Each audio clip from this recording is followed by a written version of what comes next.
Welcome back to the deep dive. Today we're jumping right into some pretty dense engineering sources. We are. We're looking at the design expansion of the toy weapon tool Z system, specifically that huge leap from a 3D cube with 8 gates To a 4D Tesseract. Yeah. With 16 hypergates. Exactly. And really, the mission here is to get why this overhaul was driven by one single constraint. The sources, they keep calling it avoiding urban sprawl. That classic design nightmare, right? Where you add one tiny feature. And suddenly 3 other things break. Yeah. To scale this thing, they absolutely had to preserve what they called the system's mathematical soul. Which was built on those 3 pillars. The 3 pillars. First, fixed point determinism. That's the Q16.16 arithmetic. Then totally rigid gate-driven evolution. And finally, explicit terminality. Every single sequence has to end at that safe state, low class. Has to. No exceptions. Okay. Let's just quickly clarify some of that. When we say Q16.16 fixed point, we mean perfect consistency, don't we? So calculations are deterministic no matter the platform. Precisely. It's a guarantee of consistent truth, unlike, standard floats. And low class is just that, the required hard stop, the safe ending. So, onto the expansion itself. The sources talk about the 4D hypercube. And this is where it gets really beautiful. A tesseract naturally has 16 vertices. So it was a perfect match for doubling the 8 gates to 16. It was almost like the architecture was already sitting there waiting in the math. Okay, so let's unpack that. Doubling the gates, that doubles the potential complexity. What did they do with that 4th bit, the phase bit? This is where the real elegance comes in. That 4th bit, it allows for all these new rhetorical and diagnostic dimensions. You get Oludrex prime versus just Oludre. But it's just metadata. Strictly metadata. It's like an audit trail. It can tell a human how the system got to a state, but the machine's core rules for, say, legality or cost, they're completely blind to it. So it's info for the student, not instructions for the engine. You got it. That distinction was absolutely crucial for managing what could have been an explosion of grip states. Right, because going from 8 to 16 gates could have created 256 states, which just sounds nightmarish. It would have guaranteed sprawl. So the solution was something called bit field partitioning. The system now has 256 drillable states. Which is great for training and analysis. Very rich. But, and this is the key, there are only 16 core ladder positions that actually dictate legality and cost. But didn't some people argue that was cheating? That they should have maintained all 256 complex states for completeness? The sources suggest that the real rigor came from accepting that constraint. They scaled vertically, depth of expression, without scaling horizontally. By limiting the complexity of the transitions. Exactly. They chose practical determinism over theoretical completeness. Okay, so with the concept locked in, the forging process began.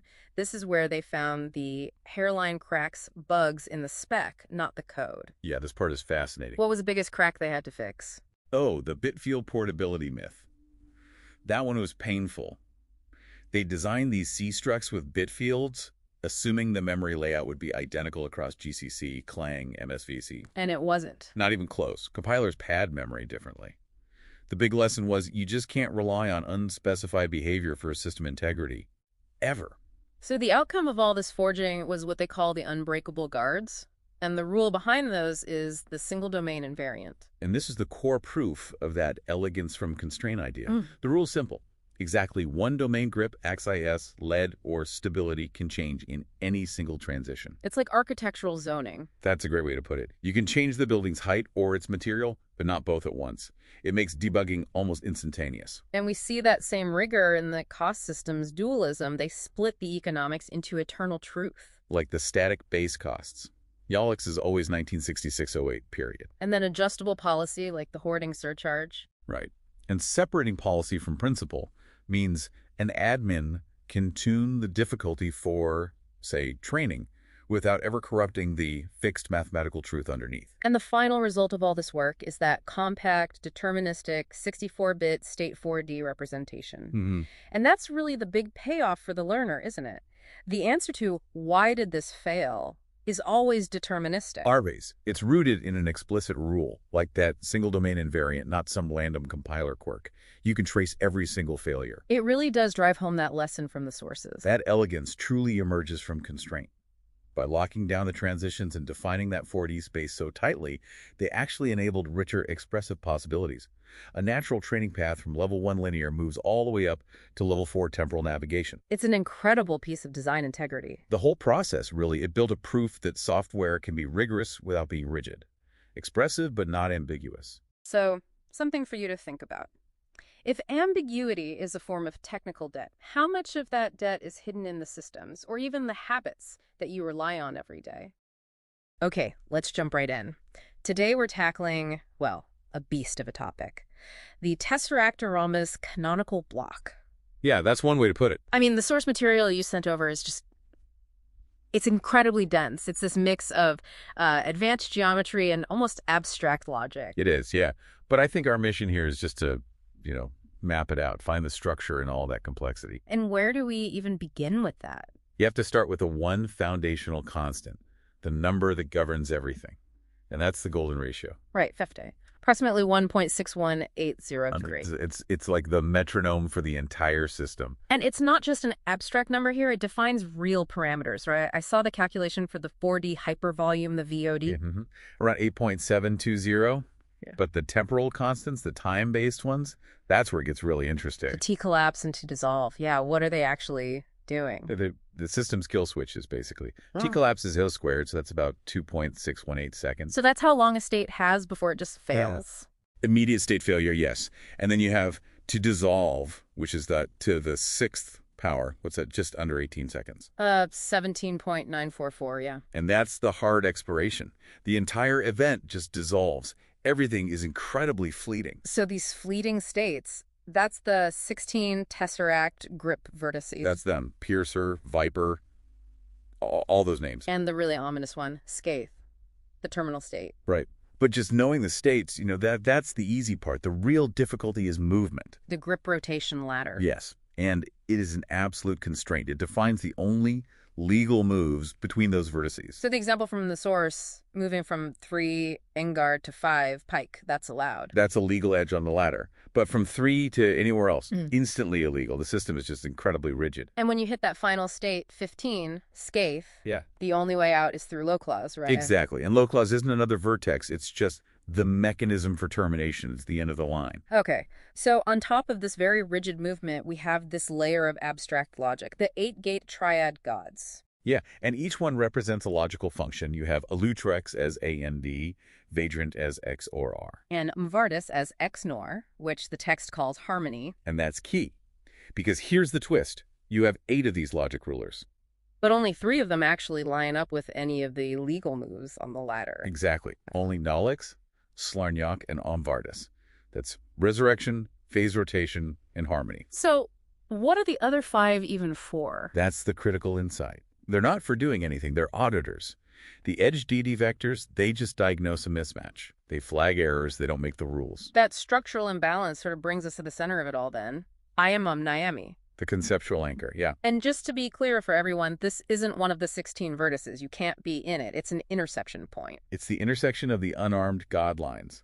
So you connect the logical complements like Alutrex and its opposite, Loclize, and where they all cross in the middle. That's I am MAME, the center of the rhombus projection. And the origin point for what the source calls coherence accounting. It's the motionless 0 point that everything else is measured against. So if we were to boil this all down to the core truth, what are the pieces? Okay, quick rundown. The tesseract provides the discrete states of truth. Yeah. The rhombus makes the whole structure legible. The latter brutally constrains all movement. The gates cost the system stability or coherence every time a transition happens. And Niami anchors the entire thing, the constant reference point. That's it in a nutshell. That rigidity leaves us with, I think, a really big question for you to mull over. If Niami represents this neutral crossing where no gate dominates. A perfect neutral center. Right. Then what does that say about the systemic cost of actually achieving anything? What is the price you have to pay for harmony with Mvardis or even resurrection with Neolix inside a framework that is mathematically designed to always default back to, well, to a neutral standstill? Welcome to the deep dive. Today we're plunging into a really dense source document. It sits right at this intersection of abstract geometry, logic, and pure myth. The TESSERACTFRHOMBUS canonical block. Exactly. Our mission today is to try and pull out the core framework that defines this, this whole constrained 16-state universe, to get at what the source calls the core truth. And it's a dense read for sure, but the authors, they immediately establish the universe's hard boundaries. They don't start with story, they start with math. Specifically, the Golgi ratio. Right. Everything is centered on it. Yeah, and that's the whole hook, isn't it? It's math defining the myth from the ground up. I mean, the precision isn't just for show, it's setting the rules of the game. For instance, you have the 4D hypervolume, the V40, it's locked in at failure to the power of 4.5. Which comes out to about 8.7 today. And then there's the system's lifespan, the time until it all collapses. That's TLAPS, which is just Feeler squared. Or 2.618 seconds. So these numbers, they aren't just trivia, they are the exact spatial and temporal walls of the system. So if those constants define the container, what about what's inside?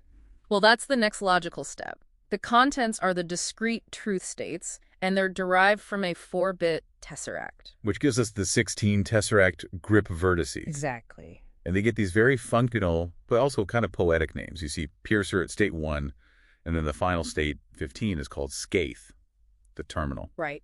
But if you have this map of 16 states, how does the system make sure movement between them is structured, not just random noise?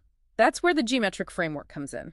The HEXFBIN projection, its job is to provide what the source calls geometric legibility. To make the 4D structure understandable. Yes, to map it into a form you can actually work with. And then movement is governed by the grip rotation ladder. The ladder. This is the constraint system. It's the core rule set. It dictates the only legal transitions, like from state 0 to 1 or 14 to 15. It's what keeps the system from instantly decaying into chaos. Okay, and this is where it really gets interesting for me, because movement along those legal edges, it's granted by the gate triad gods. It's just wild how they map these, abstract quantum computing concepts onto these almost ancient-sounding names. And it's why they chose these specific gates that's so fascinating. The 3 gods who grant legality on that ladder are Nyalex, Slarniok, and Omvartis. And Nyalex is CNOT. And resurrection. Omvartis is XNOR and harmony. Exactly. Think about it. CNOT is a conditional gate. It only flips a bit if a condition is met, which mirrors this idea of resurrection, a new state born from a prior one. And XNOR is equivalent, so that ties into harmony, that balance. These logical functions literally are the mechanism of movement. And crucially, the source says these gates, they cost coherence. In this framework, what are we even talking about when we say coherence? What is being sacrificed? Coherence here seems to be the system's logical integrity. It's informational stability. For every operation, every move. Every single CNOT or XNOR, it forces a change.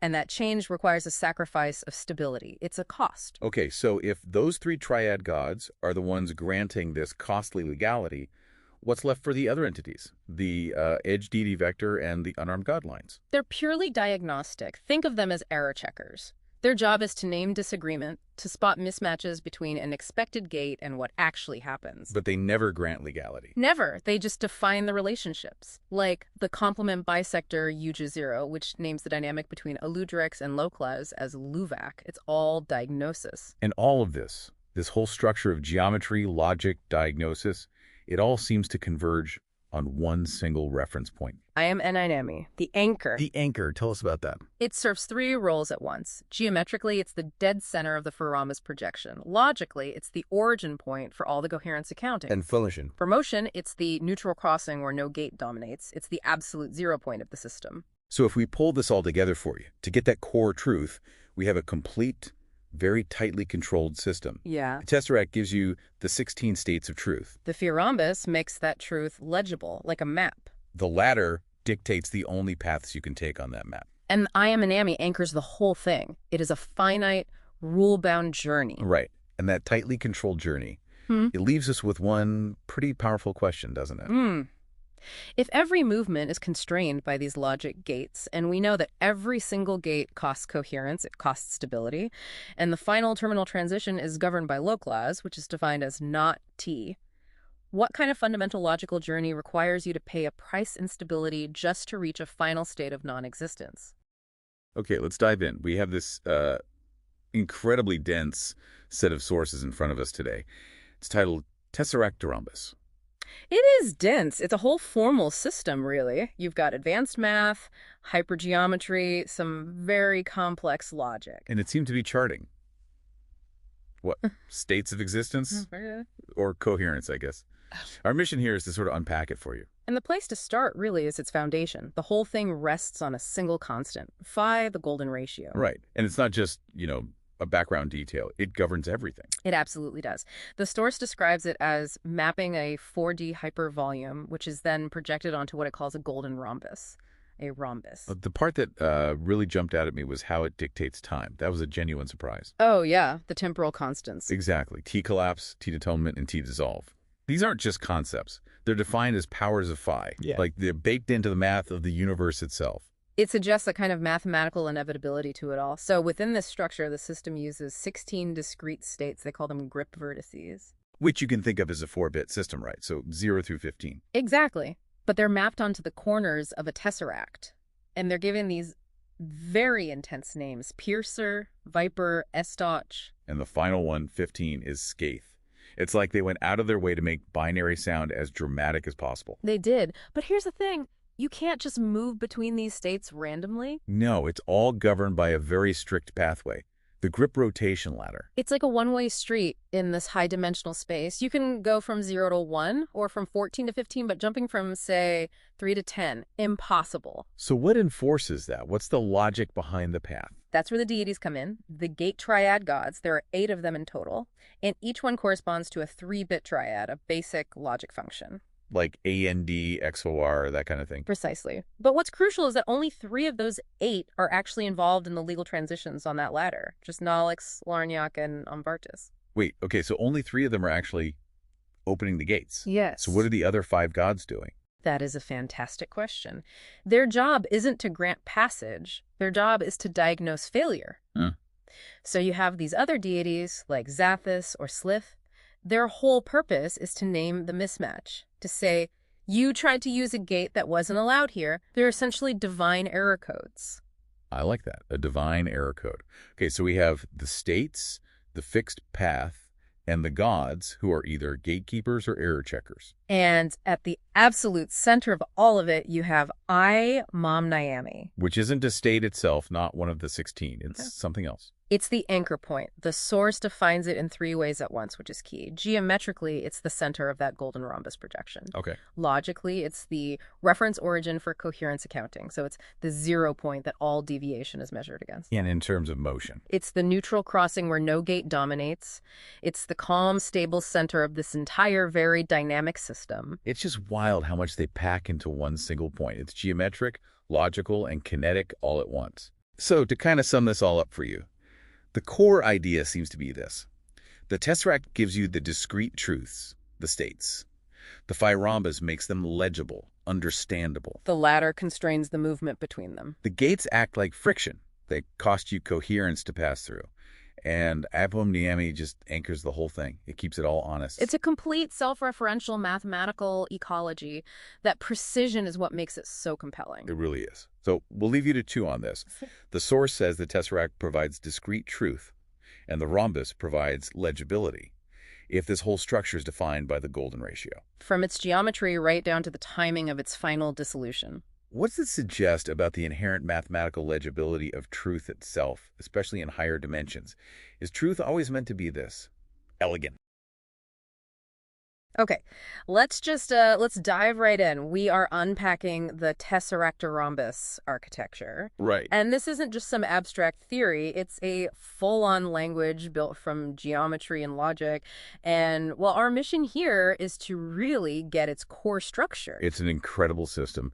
And the most fascinating part, I think, is that it's all anchored to one number. The golden ratio. Exactly. Phi, or idea. Roughly 1.618.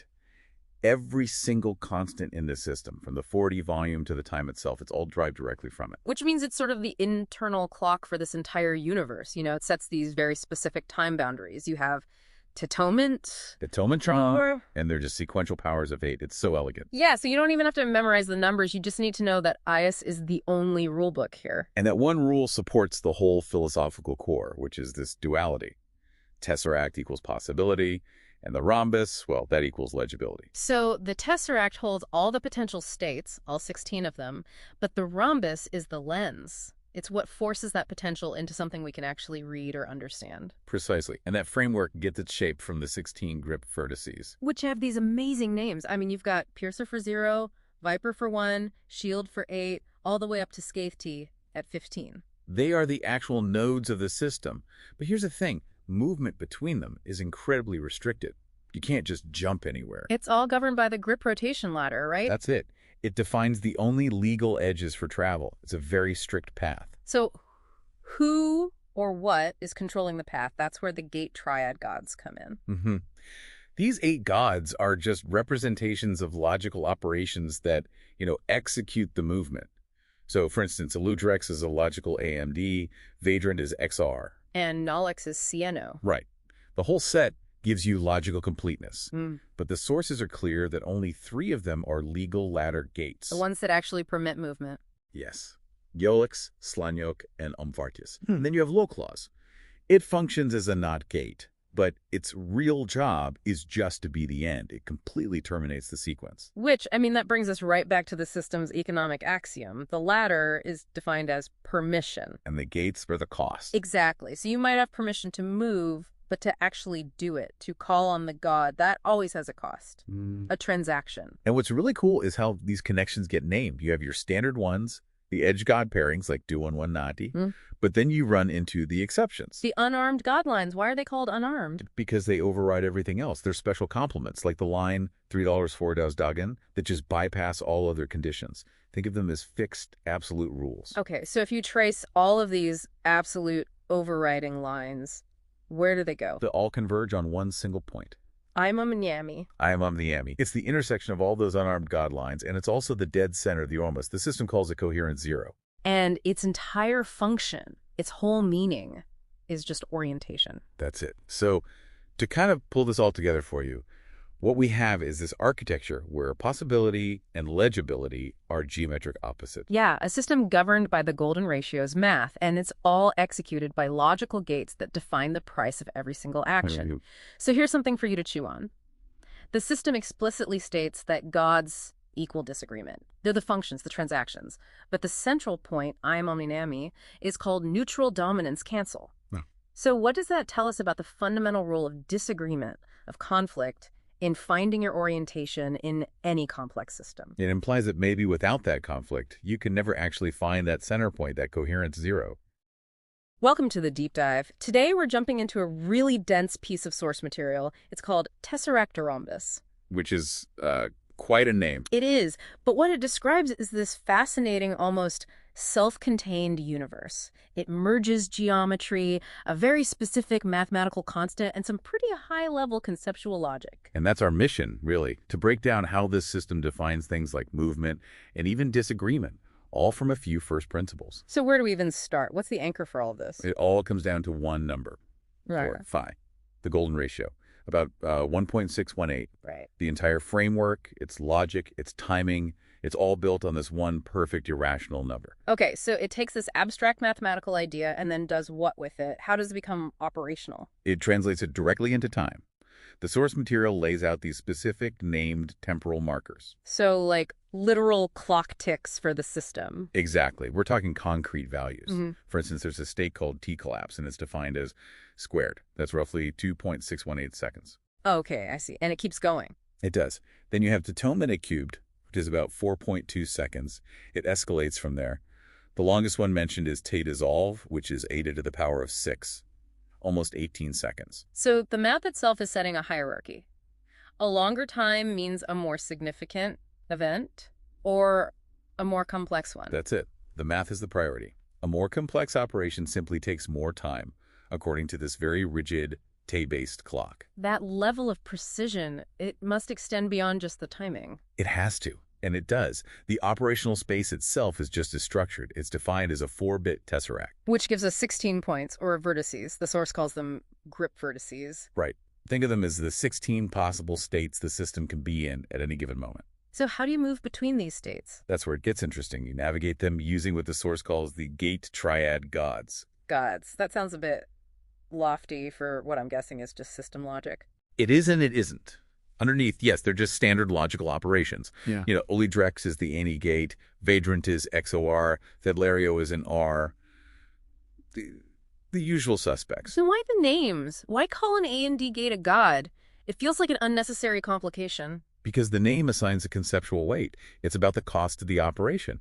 Moving between those 16 vertices isn't free. Ah, I see. There's a grip rotation ladder that dictates which moves are even possible. For example, moving from state 0 to state 1 is a legal move. But you can't just decide to do it. No. Oh. You can only make that move by passing through one of 3 specific ladder gates. Yelix, Slarniok, or Omvartis. So the system is incredibly constrained. You have this huge space of possibility, the tesseract. But the path through it, the permission, is limited by the ladder, and the action itself has a cost defined by the gates. Exactly, and that's the whole point. The source ties all of this together into a set of conceptual definitions. Okay, let's lay them out. The tesseract itself is defined as possible. and the rhombus. That's legibility. It's the component that makes the system understandable or observable. The ladder is permission, and the gates are the cost. Which leads the gods, the logical operators. The source defines them as disagreement. Disagreement. Huh. So logic, the engine of movement in the system, is fundamentally an act of disagreement. It is. Which brings us to the center of it all. Inami. The intersection point. Right. It's described as coherence 0. It's a point where all the conflicts, all the disagreement from the gods, they just cancel each other out. And the final definition for that state, that nexus, is orientation. So let's bring this all back for you listening. We started with a single number, Fia. And from that, this system builds out timing, rules, permissions, and costs, all to achieve a final state of orientation. It's a journey from pure math to meaning. And it leaves you with a really profound question to think about. If the source says the tesseract is possibility, The entire system. and the gods are disagreement, then how exactly does that disagreement function to create a final stable orientation? What is the role of conflict in creating coherence? Welcome to the deep dive.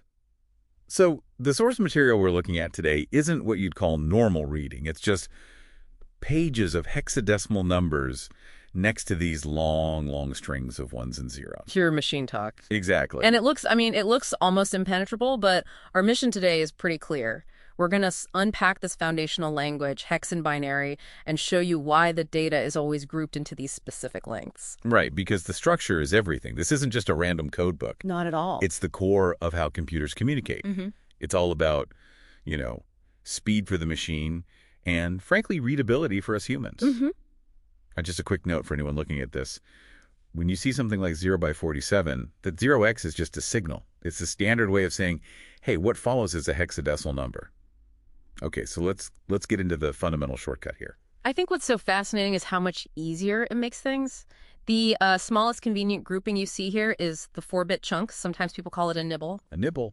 Yeah, and you can see why. I mean, trying to debug a machine by reading just ones and zeros, that would be a nightmare. Oh, absolutely. This is where that human convenience really kicks in. You've got the whole range from 0, which is just 0, 0, 0, 0, all the way up to 0xf, which maps to 1111. So one single hex character is the perfect shorthand for 4 binary digits. A perfect shorthand. That efficiency is what buys us sanity, really. But if you look closely at our sources, you'll spot some exceptions. For instance, there are these 3-bit structures where, say, 0 by 7 maps to just 111. Ah, I see that.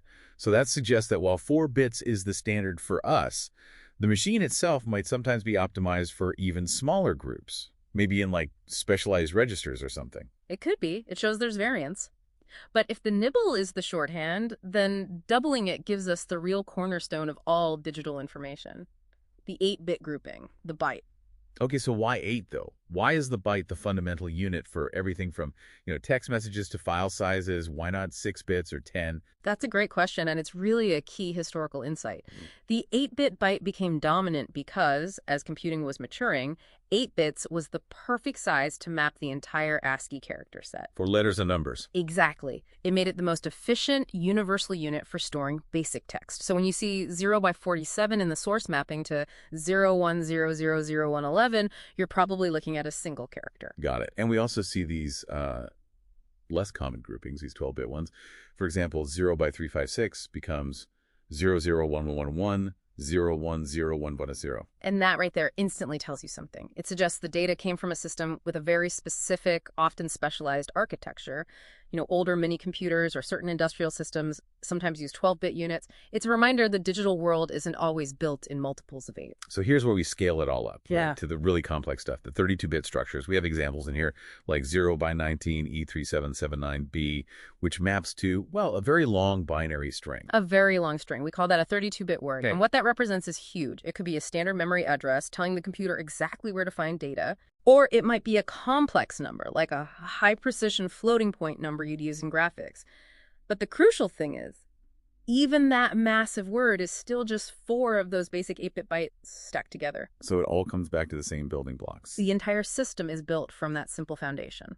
So at the end of the day, what's the key takeaway for you, the listener, looking at all this? The takeaway is that knowing digital language isn't just about ones and zeros. It's about knowing how to group them. That grouping is at 4 bits for a nibble, 8 for a byte, or 32 for an address that defines its function. It tells you what kind of system it came from. Exactly. And before we wrap up, I want you to think about this one final sequence from the sources. 0 by 07, 0 by 16, 0 by 25, 0 by 34, 0, 0, 0. Now, unlike the others, this isn't just one number. It's 5 sequential hex bytes. It's a process. It's the start of a process. So ask yourself, which one of those 5 bytes is the verb, the actual command, and which ones are the operands, the data that command is acting on? That's when this data stops being just data and truly becomes an instruction. Welcome to the deep dive. Today we're getting into the real fundamental language of computing. Right, the bridge between what a computer actually says and what a human can, understand without their eyes glazing over. Exactly. We're talking hexadecimal and binary. Because you see this long, dense string of ones and zeros, something like, 0, 0, 0, 0, red one, 0, 0, 0, 1, 0, 1, 0, 10, and it just keeps going. It's impossible to read. It's just noise. But then you see its hexadecimal version, just 8 characters, 0 by 145A3146. And that's our mission, right?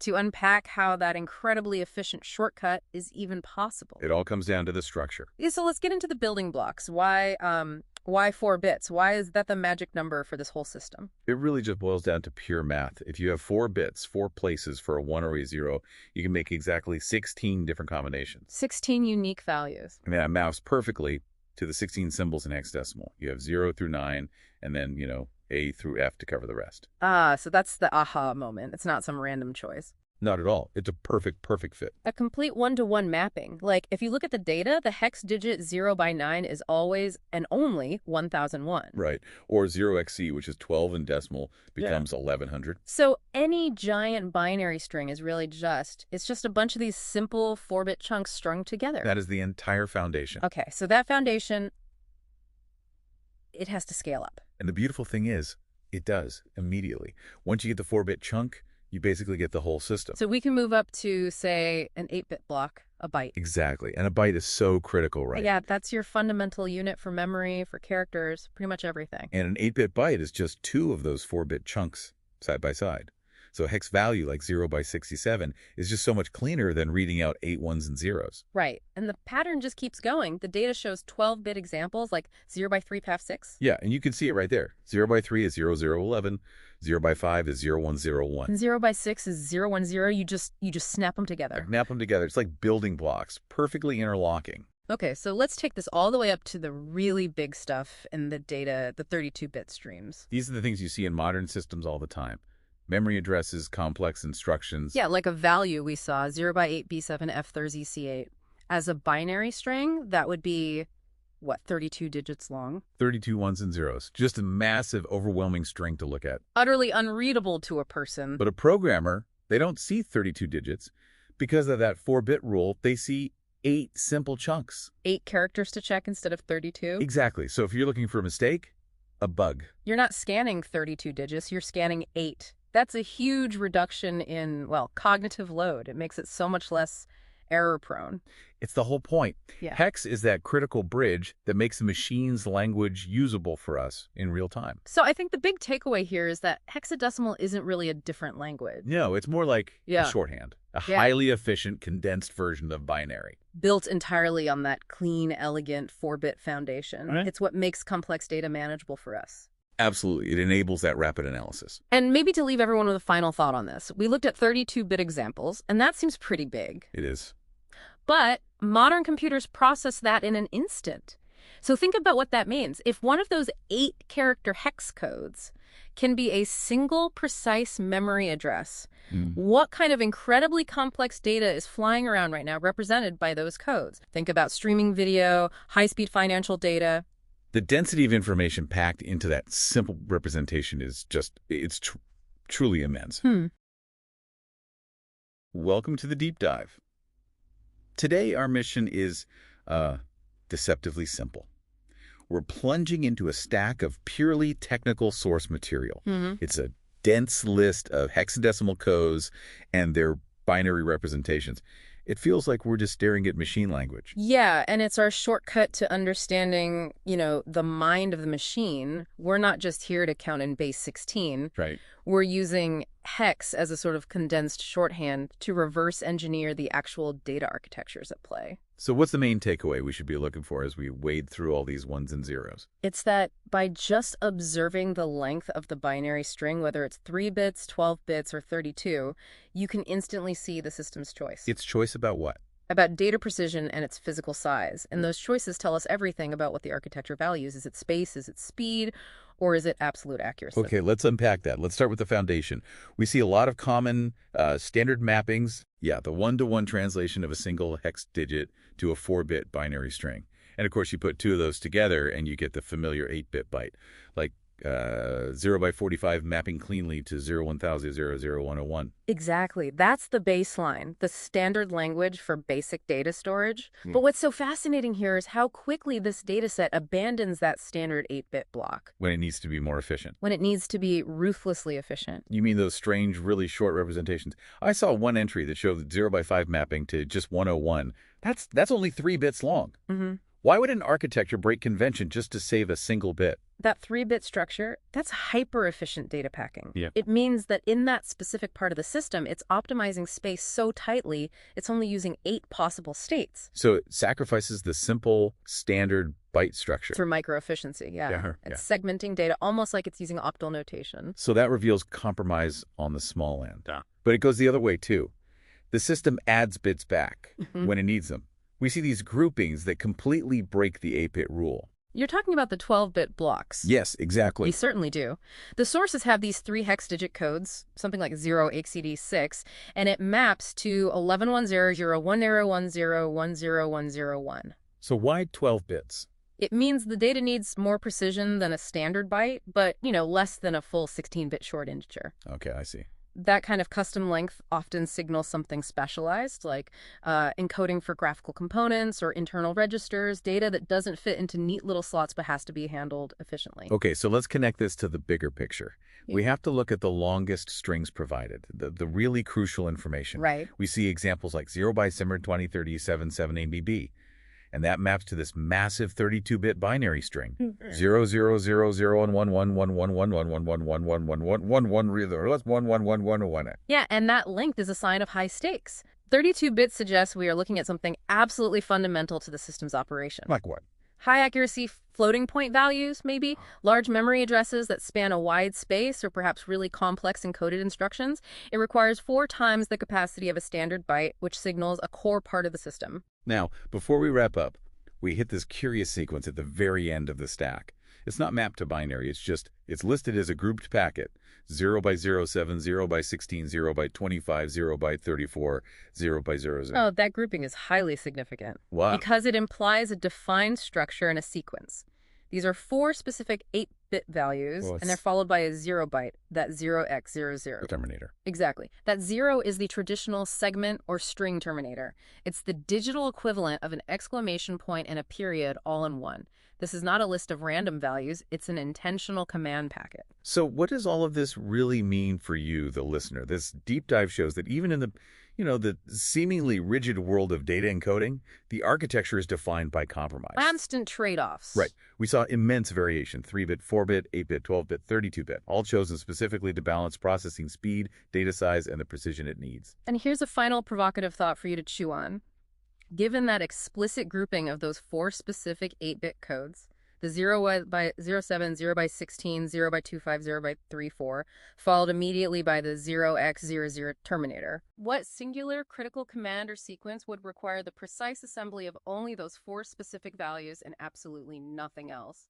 That specificity tells you a whole lot about the system's most secret internal functions. Welcome to the Deep Dive. Today we're going into, well, a really complex one. The TESSERACTFRHOMBUS system. And specifically, its HEXFBIN control bus. Exactly. It's this blueprint for hyperdimensional cybernetic engineering, but it's all anchored to the golden ratio.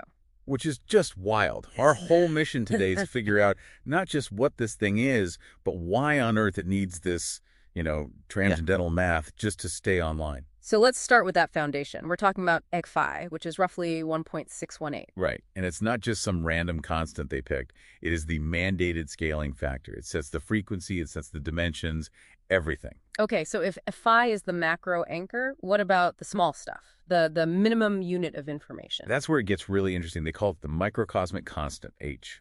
And it's defined as phi to the power of -5. Which comes out to about 0.090. So you need to think of that not just as a number, but as the absolute floor. The absolute floor, if a data signal drops below that threshold, It's just gone. it just ceases to exist within the system's logic. Yeah. Which is crucial because everything is timed so incredibly tightly. Let's talk about that timing. The system clock isn't traditional at all, is it? No, not even close. It doesn't use a normal frequency. It's derived from phi cubed, so about 4.236 hertz. And the insight there, the reason they do that is to prevent phase-space interference. It's basically an architectural fix for cross-dimensional noise. Exactly. And it means every single logical operation has to happen inside this tiny window.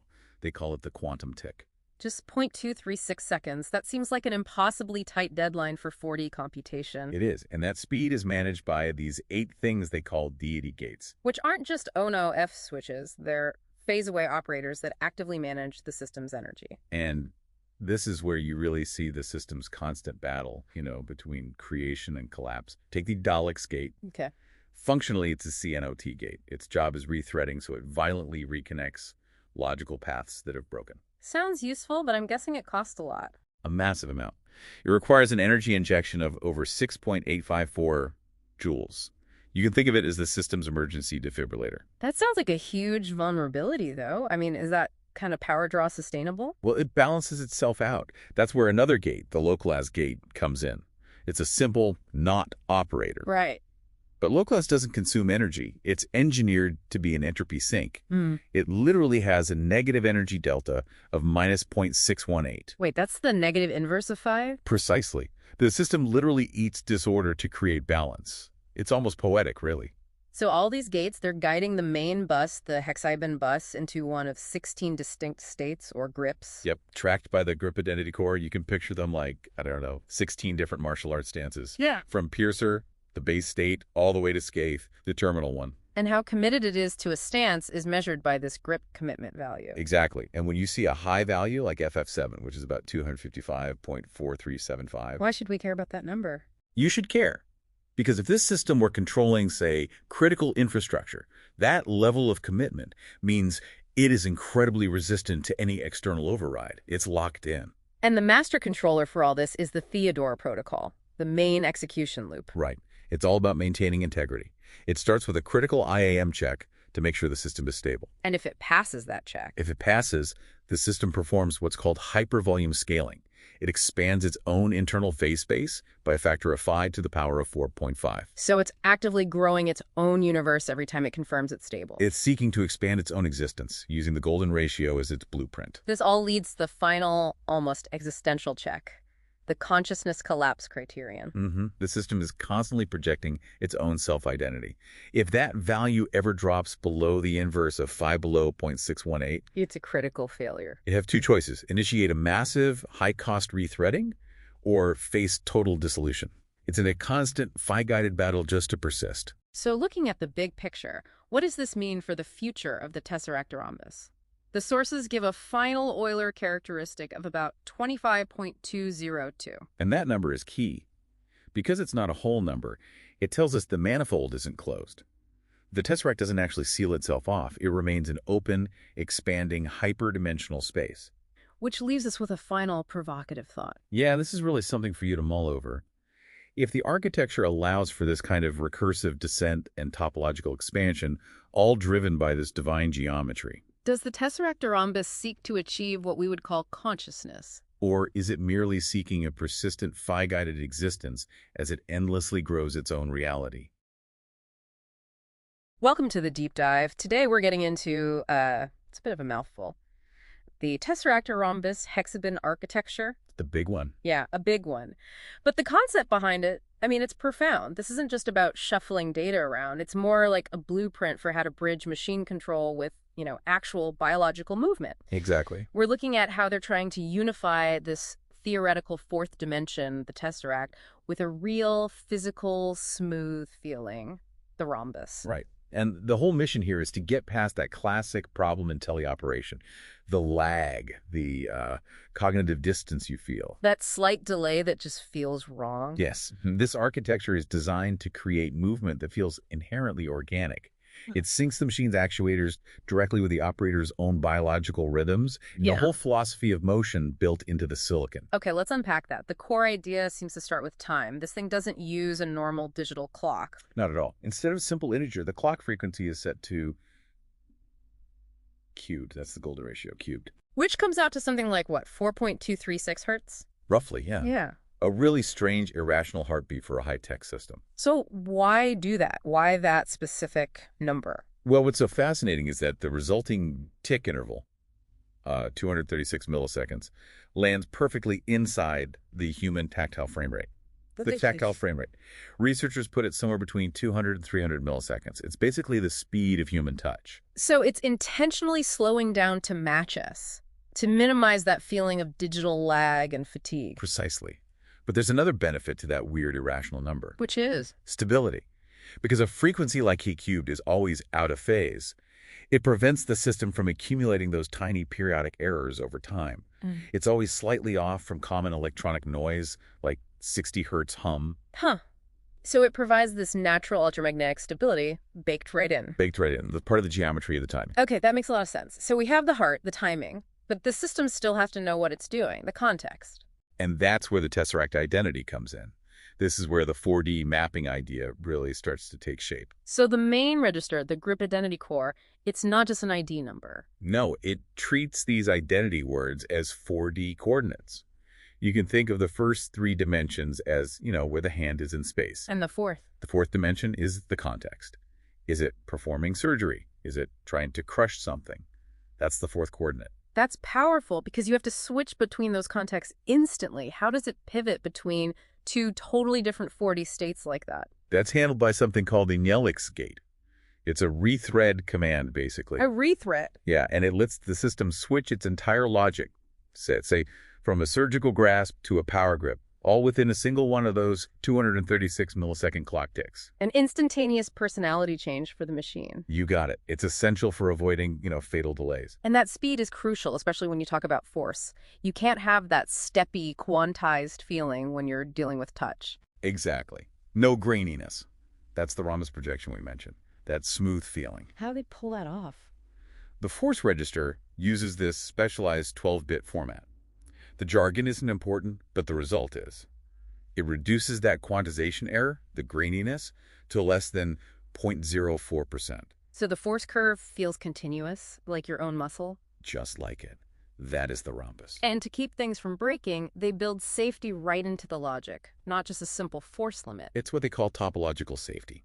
There's a legal next transition graph. Like a map of allowed moves. Exactly. It's a directed graph that dictates the only valid paths the system can take between haptic states. Safety becomes a question of logical geometry. If an operator tries to do something impossible or unsafe, The system just can't make that jump. it literally can't. It eliminates the possibility of mechanical or cognitive overload. So when you put it all together, this TESSERACTFRHOMBUS is, it's a whole philosophy. It really is. You have the A-based timing and these topological constraints bridging the machine's complex internal state. Yeah. The tesseract. With this seamless tactile output, the rhombus. Yeah. And if you think about the bigger picture, using one A-based timing isn't just a clever trick. It's just inherently more compatible with biological life. So for things like advanced prosthetics? Think about it. This could be the key to eliminating digital tremors and nerve fatigue, to making a cybernetic limb feel like a true extension of the body. Wow. So here's something for you to mull over. Could embracing irrational mathematics actually be the secret to designing machines that feel the most human? Welcome to the deep dive. So today, we're diving into something really, really unique. It's a fascinating one. Yeah, it's a spec document called TESSERACTFRHOMBUS HEXFBIN Control Bus. And it's this incredible blend of high-precision engineering and this almost mystical language. Exactly. So our goal here is to really get under the hood of this thing, this control bus. Which seems to be for robotics or maybe advanced haptics. Right, and figure out the why behind some of these, very strange design choices. Okay, so where do we start?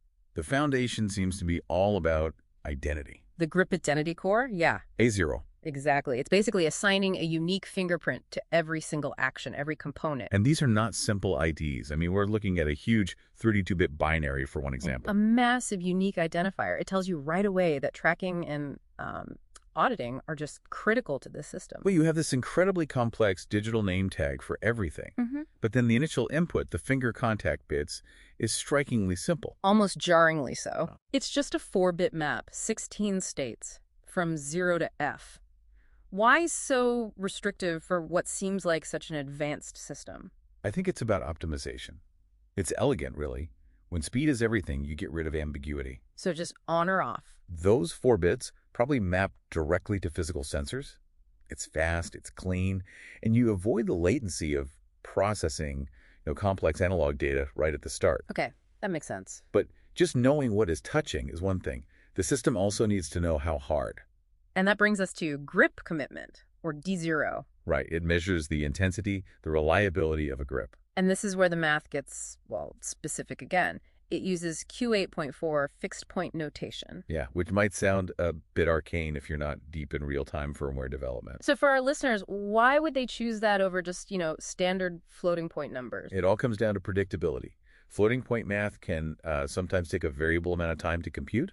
Jitter. Exactly, jitter. With fixed point, every single calculation takes the exact same amount of time. It's deterministic. So performance and consistency are king. Absolutely. Yeah. Think of it like a specialized cash register that only deals with dollars and cents. It's just faster at that one task than a full scientific calculator. Okay, so everything is timed perfectly. And that measurement, it happens within a specific state, right? The hand logic triad. C0, yep. That just sets the stage. It defines which of the 8 operational modes the system is in. And once you're in a state, you have to follow the rules. A very strict rule book. This is really the heart of the architecture. You have the transition edges, or ELE. The so-called legal next graph. And it is rigid. It lays out exactly 18 specific legal moves. You can go from state 00 to 01, but that's it. No skipping ahead. But there's a loophole, or maybe a safety net. A safety valve is a good way to put it. That's the override lines, F1. The escape path. 4 of them. They let you jump straight from, say, state 00 to 07, completely ignoring the graph. So it's for emergencies, a way to abort or reset instantly no matter what. Exactly. And speaking of unique, the names for the commands themselves are something else. Oh yeah, the gates. They're not run or stop? Not at all. You have Nolix, which the document defines as rethread. Vartis for bilateral. Slarnyok is phase flip, and localize is just release. These sound so specific, like they're tied to very particular physical actions. Rethread is not a generic computer command. It implies a complex mechanical process. No. And then we get to the timing, the system clock itself, and it gets even stranger. This is maybe the most esoteric part. The clock speed is defined as CLOCK phi cubed. The golden ratio cubed? Which works out to approximately 4.236 hertz. Give you a system tick of around 236 milliseconds. I mean, why that number? It's so specific and so unusual for control engineering. So if you pull it all together, what you have is this system built on this incredibly rigid, deterministic foundation. Right. Unique IDs, fixed point math, a strict rule book for stability. But then layered on top, you have this almost poetic language. Nolix Vartis. And a clock speed that seems pulled from a math textbook on aesthetics. And that's the real takeaway here. The HEXFBIN system uses the legal next graph for stability. And the override lines for absolute safety. But it leaves us with that final big question, the one for you to think about. Right. If the whole point of this system is maximum precision and predictability. Why on earth would you base its timing on an irrational number like the golden ratio cubed? Instead of just, a clean 4 hertz or Yeah. 5 hertz. What unique property does 4.236 hertz give you that a simple integer doesn't? Is it about some kind of physical resonance? Or is there a deeper, maybe even artistic philosophy behind this entire design? Something to chew on. So today we are jumping into a system that, it really challenges the entire concept of what a computing bus even is. Oh, absolutely. We're talking about the TESSERACTFRHOMBUS framework, and specifically its deep control structure, the Hexia control bus. Right. And the mission here seems, utterly singular. It's all about managing the persistence of identity inside a volatile 4-dimensional manifold. Exactly. And you really have to stop and think about that challenge. When identity itself is fluid and high-dimensional, how do you keep its agency coherent? Right. This isn't hardware for, running a spreadsheet. It's a synthesis of geometric topology, quantum-inspired logic, and haptic temporal synchronization.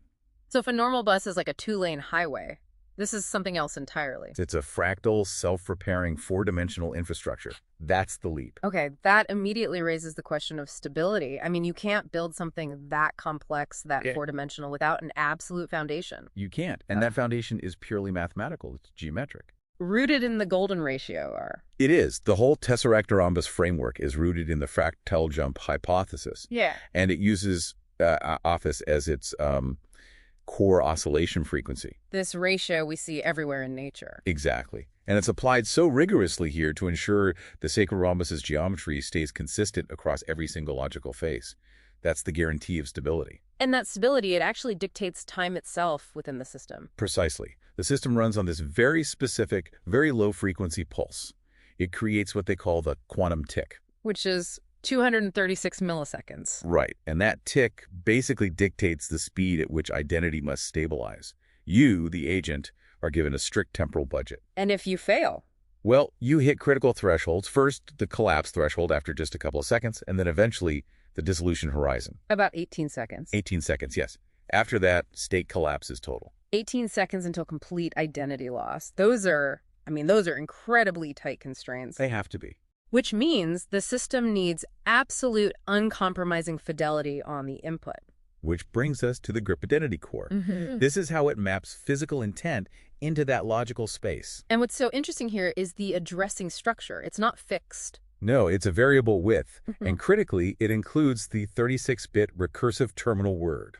That extra precision, is that just for stability? It's non-negotiable. It's what ensures the dynamic tension of the identity core is stabilized right at the geometric center of that rhombus. And that physical input gets mapped through haptic decomposition, things like the finger contact bits. Right. It quantifies simple physical contact. Yeah. A thumb anchor versus total engagement. Okay, and that feeds into the hand logic triad. Correct. A 3-bit system that defines the logical flavor of the grip using these chromatic literals, purple and yellow for the root axis, for instance. And all these different data streams get quantified by the grip commitment register. Yes. So this is how the system is actually measuring your determination. It's quantifying what it calls the holistic coherence force. It's quantifying intent. Exactly.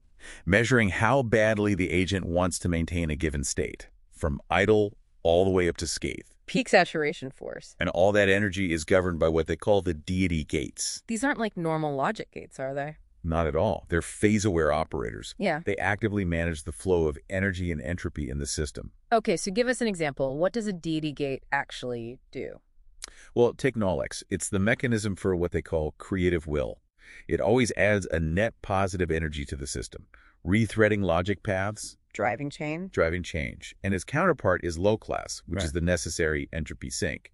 It facilitates state dissolution, negation, shedding complexity. So wait, if Knolex is constantly adding energy and driving this commitment, what stops an agent from getting sort of stuck in an inescapable high commitment spiral? That's the critical safeguard. Cognitive overload. Right. It's the F1 override lines. They're known as the unarmed God lines. Like Luwak and Dagon. Exactly. They are metacognitive failsafes. If cognitive fixation is detected, they force an immediate complex jump sequence, bypassing the regular logic entirely. And that just returns the system to zero. It returns the system to the I am Einanami center, the coherence 0 point. instantly. So when you put it all together, what does this actually mean for you, the user? The entire framework, it seems, is trying to achieve what it calls golden coherence. A state where the agent's physical intent and the machine's internal geometry become perfectly aligned, indistinguishable. And that goal is even reflected in the physical anchor, the fractal 3D GR jewel, with its moldavite and that central type IIA diamond. But the grounding of this system suggests something even bigger. The underlying A-gravity model, it posits that these tesseractic vertices are macroscopic analogs to elementary particles. So vertex 10, for example, is analogous to, what, a proton? Or the Higgs? That's the model, yes. Which leaves us with a pretty provocative thought. If this framework can successfully govern identity in a four-dimensional space, does managing high-dimensional agency inherently mean you are participating in the fundamental geometric dynamics of the vacuum itself?